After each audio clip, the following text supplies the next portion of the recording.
Is neuro-leadership just a buzzword, or is there real science to it? While prefrontal cortex and amygdala might sound abstract in a boardroom, we're going to make it easier for you. Let's call it the upstairs brain and the downstairs brain. Think of your brain like a house. The upstairs floor is the prefrontal cortex, the thoughtful and mature floor, which is responsible for planning, empathy, and judgment. The downstairs brain is the amygdala and brainstem, the reactive and instinctual floor, responsible for fight or flight and raw emotional response. We are the Legacy, Pakistan's first neuroscience leadership institute. We help CEOs and companies to use neuroscience to lead better, sharper decisions, stronger teams, better results. Research shows stress redirecting blood flow away from the prefrontal cortex towards the amygdala. That's the brain moving out of the upstairs brain into the downstairs. Under pressure, leaders essentially get locked out of their upstairs brain. They can't access the nuanced judgments or empathy because the downstairs brain takes the control. That is such a beautiful mental image for leaders. When someone in your team gets reactive or defensive or simply shuts down in a meeting, they are not being difficult, they are operating downstairs.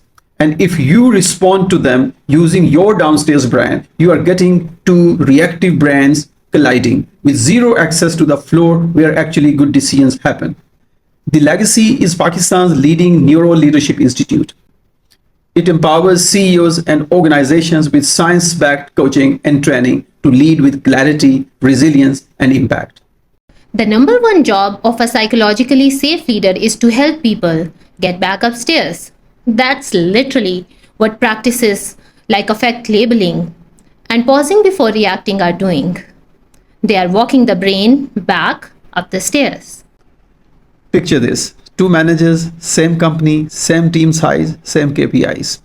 One's team is performing at 140% of target. The other's team's quietly quitting at scale. The difference isn't strategy, budget, or even practices. It's what's happening inside your employees' brains.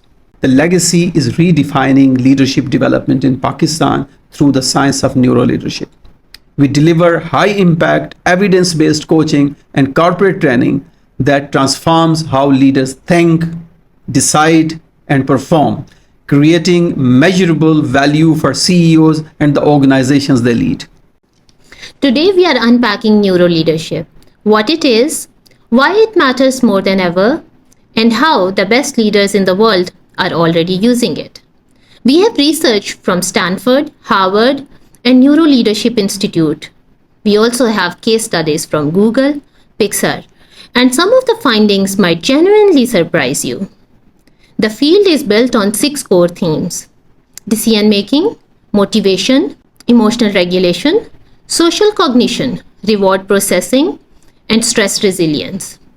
A 2026 study confirmed that these are the areas where brain science gives us the most leadership leverage.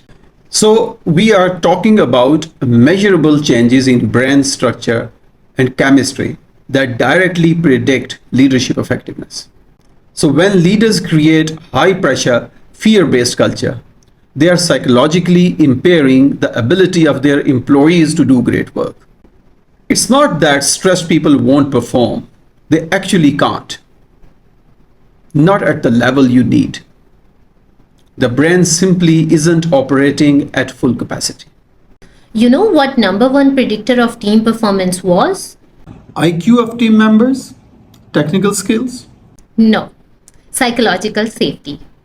Amy Edmondson at Harvard defined it as team climate, where people believe they are not going to be punished or humiliated for speaking up.